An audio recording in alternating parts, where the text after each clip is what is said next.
मेथी इथे अशी स्वच्छ धुवून घेते मी आधी। मेथी स्वच्छ धुवून घेतली आणि तिला एका चाळणीमध्ये निथरट ठेवली। तर मी इथे हिरवी मिरची, लसूण पाकळ्या आणि थोडंसं कोथिंबीर बारीक पेस्ट करून घेणार आहे। याने टेस्ट छान येते पराठ्याला।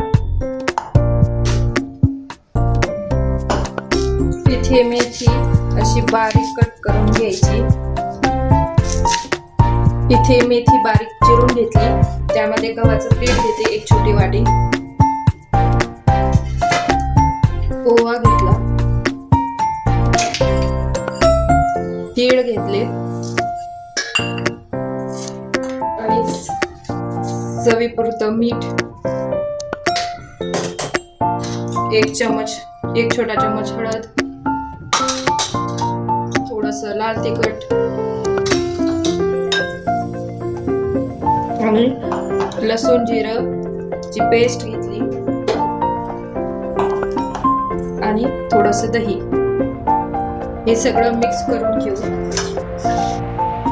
इथे 1 चमच बेसन पीठ घेतले, याने छान धपाटे मऊ होतात। पीठ छान असं घट्ट मळून घ्यायचं।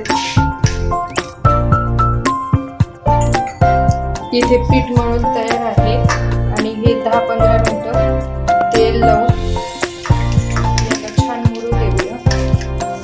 10-15 मिनिटं। तर इथे 10 मिनिटे झाले। आता इथे छान असे आपण गोळे करून घेऊया, म्हणजे पटकन लाटले जाते। असे छोटे छोटे गोळे करून घेतले।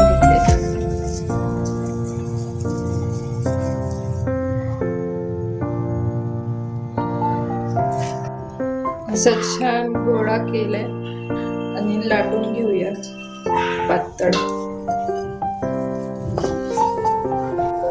पातळ असा पराठा लाटून घेतला आणि त्यामध्ये थोडंसं तूप घेतले। तूप टाकून भाजून घेऊया।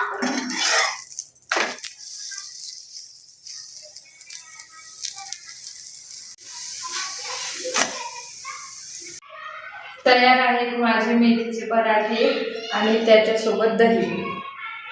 रेसिपी आवडल्यास चॅनलला नक्की सबस्क्राईब करा।